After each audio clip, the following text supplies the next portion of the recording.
Hey guys, Barrett here. Welcome back to another video. For the past probably 4 to 5 episodes or so, you have seen me play with a completely different paddle. And I got tons of comments about this asking me, hey, have you switched paddles? And the answer to that question is yes. Yes, I have switched paddles, but not quite to the Diadem Warrior here. And that's the paddle that I'm going to be reviewing today. I had the pleasure of playing with this paddle for probably a solid 3 weeks or so.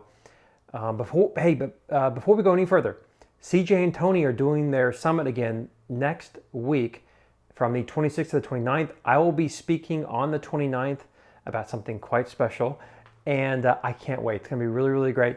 They've done this for the past couple of years, and it's always been really, really good. I will be the absolute last person presenting this year. Last year I went first, but this time I'm going to go last. So it's going to be really, really great, guys. Links are in the description. Go sign up. It's free to sign up. You can pay a little bit more to get the video after the fact, but definitely go sign up, guys. It's going to be really, really, really good this year. Keep in mind, though, that I do get these paddles for free. I have mentioned in the past, I don't do paddle deals with people.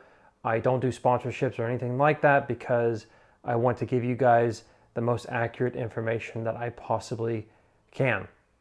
I don't want to have that possibility of bias there. So I did get it for free though, but they are not paying me to do any of this. Now, I've already tried to do a recording of this video and I accidentally broke the edge guard here, so you're going to see that. We'll talk about that later. But yeah, this is like my third time trying to record this video because I had something like on my ear. I decided to redo it. But the Diadem Warrior is definitely a power paddle. I mean, it's got the shape for it. This is your standard elongated paddle. 7.5 inches wide, but a lot longer. So you're missing, around a quarter of an inch on each side. Most standard paddles are 8 inches long. You've got 8 inches wide, I mean. You've got the elongated handle for more leverage on the grip, but also for the two-handed backhand if that's your thing. And the paddle is really nice. I mean, it feels really good. There's this incredible ping attacking kind of feeling that you get with this paddle. It's really something else. Drives feel so good, so good. Hitting the ball hard is an absolute pleasure with this paddle.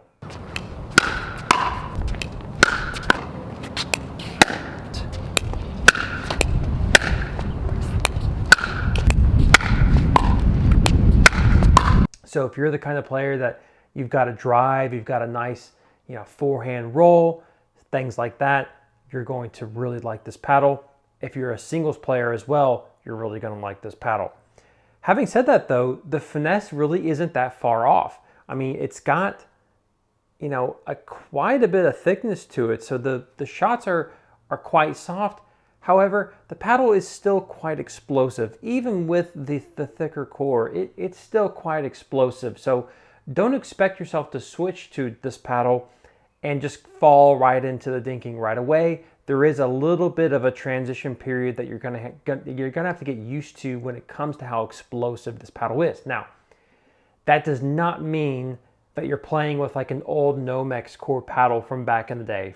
And by back in the day, I mean like 2015, okay? But that's not really the way it is. It's just that there's a lot of ping, a lot of pop on a paddle like this.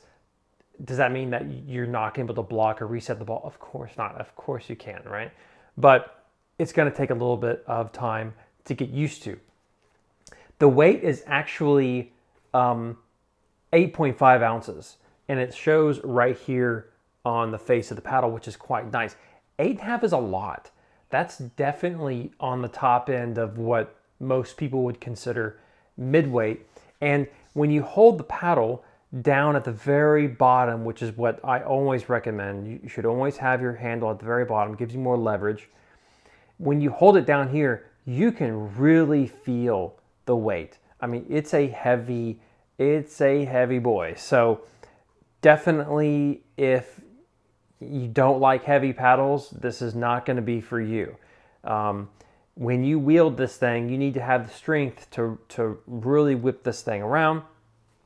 But obviously, of course, if you've got that two-hander, or if you're trying to learn the two-hander, this is a great paddle to learn with, because oftentimes what people do with a two-handed backhand, if they're learning it for the first time, one thing that's very hard to get used to is how light the paddle feels. But with the Diadem Warrior here, you don't get as much of that feeling. The surface is slightly gritty. It's not as gritty as some of the paddles that we've been seeing lately, which I may do a video about soon, by the way. Let me know if you'd like to see that. But it's still got some decent grit to it. Have I played with other paddles that generate more spin than this type of paddle? Definitely, yeah, for sure. But is it really bad? No, of course not. It's fine. I mean, most of your spin's going to come from your technique anyway.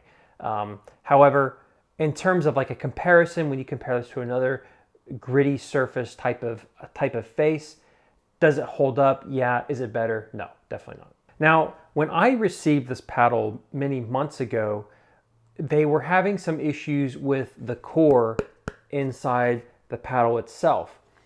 That issue seems to have been fixed now.